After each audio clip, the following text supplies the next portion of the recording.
Henry Ford lahir pada tahun 1863 di sebuah peternakan di Michigan, Amerika Serikat. Di York, Mississippi, dia telah menunjukkan minat besar terhadap mesin dan teknologi. Henry Ford bekerja sebagai montir di berbagai bengkel lokal.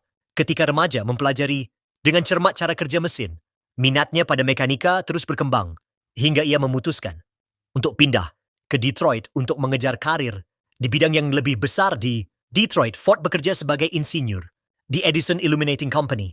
Mobil pada saat itu merupakan barang mewah yang hanya dimiliki oleh orang kaya. Namun, Ford memiliki visi untuk membuat mobil yang dapat dijangkau oleh masyarakat umum dengan modal sebesar $20 dolar yang ia kumpulkan. Setelah dari beberapa investor, Henry Ford mendirikan Ford Motor Company pada tahun 1903. Meskipun mengalami berbagai tantangan dan kendala, Ford tidak menyerah dan terus mengembangkan teknologi produksinya. Pada tahun 1908, Ford memperkenalkan Ford Model T yang segera menjadi sensasi di pasar. Keberhasilan Model T adalah berkat penerapan lini perakitan assembly line dalam proses produksinya. Dengan inovasi ini, Ford berhasil memproduksi mobil dalam jumlah besar dengan biaya yang jauh lebih rendah, sehingga harga jualnya pun bisa lebih murah.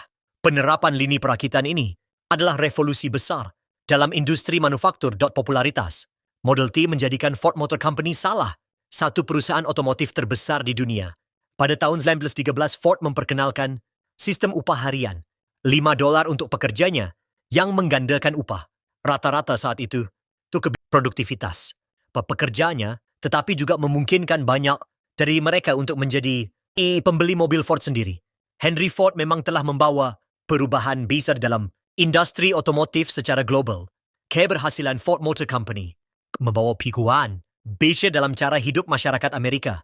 Dengan harga mobil yang semakin terjangkau, lebih banyak orang dapat memiliki mobil pribadi, memberikan kebebasan bergerak yang lebih besar dan membuka peluang baru bagi masyarakat, baik dalam pekerjaan maupun rekreasi. Ford tidak hanya berdiri kesuksesan Model T, tapi terus berinovasi dan mengembangkan model-model baru yang lebih canggih.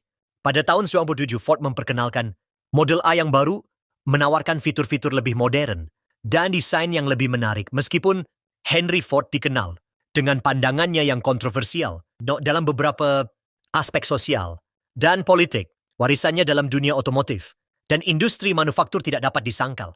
Inovasinya dalam produksi massal mengubah industri otomotif dan mempengaruhi berbagai sektor lain, dari produksi barang konsumen hingga teknologi modern.